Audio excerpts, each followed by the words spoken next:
I've redone this audio at least 12 times now because, spoilers, I don't like Valorant, and it's apparently difficult for me to give a solid look at a game without throwing some bias in it. So consider this your disclaimer. There will be some bias in this video, and I will not try to hide it in the interest of giving my honest opinion of Valorant. Keep that word in mind before you come at me over anything I say. That out of the way, kick back, grab a drink, and someone tell the guy on the left to quit screaming about rushing B. Let's boogie.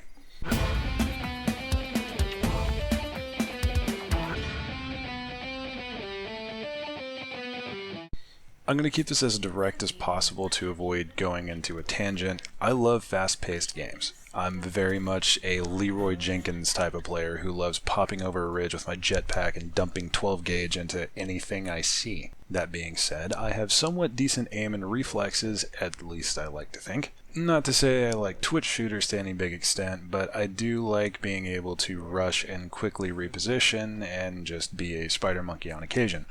That being said, I have more fun in Rainbow Six Siege than in most other shooters, so don't come at me saying I just don't like tactical shooters. Okay, mindset explained, let's get to Valorant.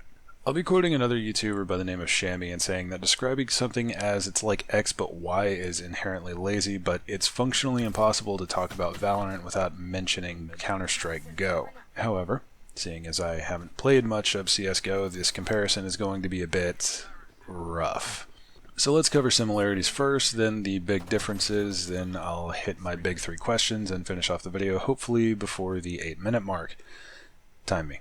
Both games feature a buy phase, where you pick a weapon, armor, equipment, and heavy air quotes, which is kind of the difference, but I'll get to that in a moment. You make a lot of noise when you move, and you can slow walk or crouch to make no noise and sneak around. Movement will completely neuter your aim though, forcing you to pause and shoot or you'll miss completely. Keep an ear on this point because it's coming back later. Aside from that, you start on either the attacking or defending sides and have to either plant or defuse a bomb, or just kill all of the enemy team to win each round. The first team to win 13 rounds wins the match. Lastly, it is a 5 versus 5 format. I don't remember if CSGO is 5 or 6 or a completely different number that I'm not aware of, but I figured I'd mention it here just in case. Now for the differences. Valorant features different characters called agents that you pick at the beginning of each match, similar to Paladins or League of Legends. I specifically didn't mention Overwatch because you can't change your character mid-match.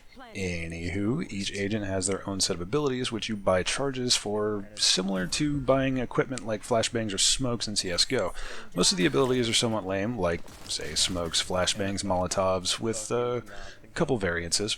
There are a few very interesting mechanics and interactions between a couple, however, like Phoenix healing whenever he's inside of his own fire, or bouncing yourself up with Ray's C4 charge to get a high angle for her rocket launcher ultimate. Then there's Rayna, who is a war crime at lower elos, being a character designed around getting kills and snowballing. My point is there's a character for everyone. Aside from that, there's not much difference. Even the guns are similar enough to draw direct comparisons based on performance. The Operator is the AWP, and the Vandal is the AK, etc. The last huge difference aside from style is the map layouts, but that's getting into the actual quote-unquote review part of this video, so hold on to that thought for one more second. So now we'll hit my big 3. If you're new here, those 3 questions are paramount for whenever I download a new game. It's how I sort of rate an experience in my head because number systems are idiotic. The 3 big questions are: is it fun, is it accessible, and will it retain my attention?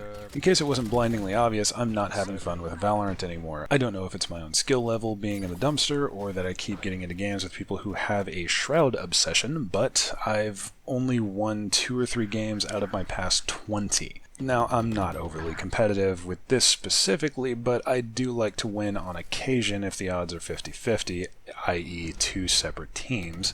Getting my teeth kicked in every game is not so much fun. On that note, let me point out something kind of important here. I don't think Valorant has a matchmaking system, or at least not one that works as intended. This stems from the above, because I had been losing or just performing so poorly after my first 5 or 10 games that I should be in wood tier, but keep ending up in games with people that actually know what they're doing. Again, I don't want to stomp every game, but I would like to have something resembling a chance. And of course, I could just be abysmally bad, but if that was the case, I should end up in games with people equally as bad. I think. It's nagging at me a bit, but I figured it was worth mentioning. Now for accessibility, and I get to actually talk about something positive. Valorant is completely free to play and requires no monetary input to get all of its gameplay related parts. Characters are more or less well balanced, and most of the important ones are available in your free lineup of about 5 or 6 free agents. In addition, you can unlock 2 more of your choice as you level up your account in the early game. Every match starts fresh with no advantage on either side except for individual skill. Even the tutorial is more or less competent as it touches on most of the important basics, at least enough to bring to your attention. Well done on this part, right? And here we reach the end of my goodwill, because for retention, I have no hope for this game. Map design is an absolute mess, forcing you into tight corners and basically knife fighting distance with every push, barring a select few places on certain maps.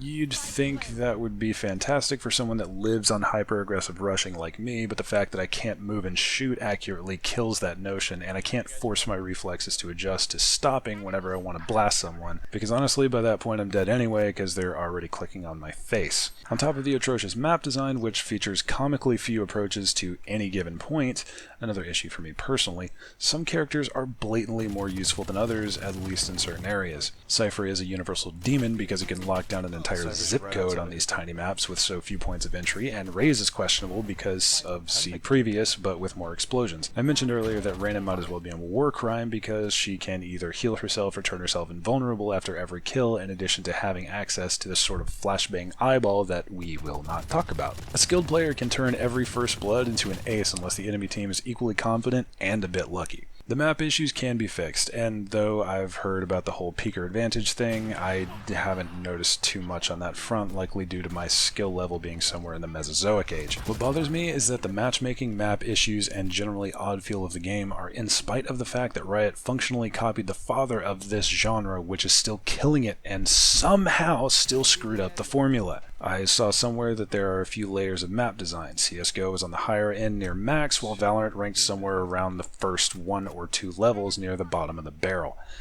Just based on how broken up the sightlines are, mind you. I won't link that post because honestly I have no idea where I saw it, but a quick Google search should get you there. Valorant will not have a place on my hard drive after this video goes live. I'm somewhat convinced that it's my hatred of the shooting mechanics forcing me to basically camp or die, and the matchmaking system refusing to let me have fun in any way, shape, or form, but these issues might be prevalent enough to share. Those are my reasons, I'm sticking to them. I hope you found what you're looking for in this video. If you did, feel free to drop me a like and a comment, and if you'd like to see more, the subscribe button and bell are there for your convenience. Have a free-to-play game you want me to do a video on? Throw the name at me and I'll check it out. Also, do consider stopping by my Discord and saying hello. Y'all have a wonderful day. I'll see y'all next round.